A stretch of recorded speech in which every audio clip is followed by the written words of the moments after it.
नागरिकांकरता येणाऱ्या प्रत्येक गोष्टीची काळजी घेणारा एक तरुण विदर्भ प्रांतातून तुम्हाला इथं लाभला.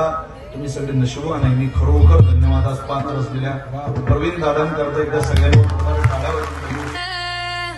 प्रवीण दादा तुम्हाला खरोखर धन्यवाद आहे. चांगला सोहळा तुम्ही इथं आयोजित केला. जाताना असं वाटत होतं आपल्यालाच कीर्तन करायचंय की काय एवढ्या लांब माणसं येतील कसे, पण तुमची उपस्थिती पाहिली तुम्हाला खरोखर तुमच्या भक्तीला सलाम केला पाहिजे.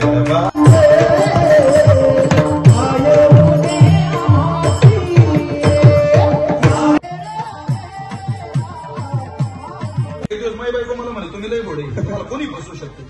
म्हटलं मला कोणी फसवू शकते माझ्या बी हाताला कोण फसवणाऱ्याच्या यादीत पहिला नंबर जो बापाचा. मी परवा करताना बोललो प्रत्येक यशस्वी पुरुषाच्या पाठीमागे एका महिलेचा हात असतो. एक बरोबर बरोबर आला म्हणे महाराज समजा त्या माणसाला यश झालं नाही मग काय करायचं. म्हटलं मला काय माहिती. तो म्हणे मला असं वाटतं त्याच्यावरची बाई बदलायची.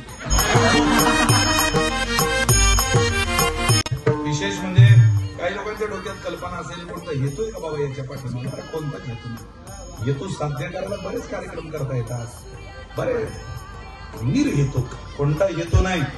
मिळाली संधी तर बघू. हेतू कोणताच डोक्यात आज तरी नाही.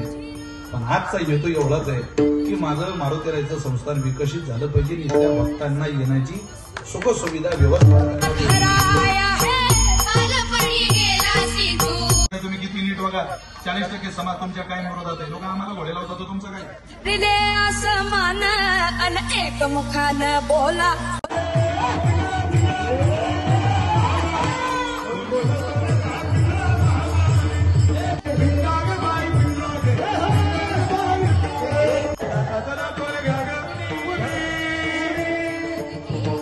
कुंकू घ्या कोणी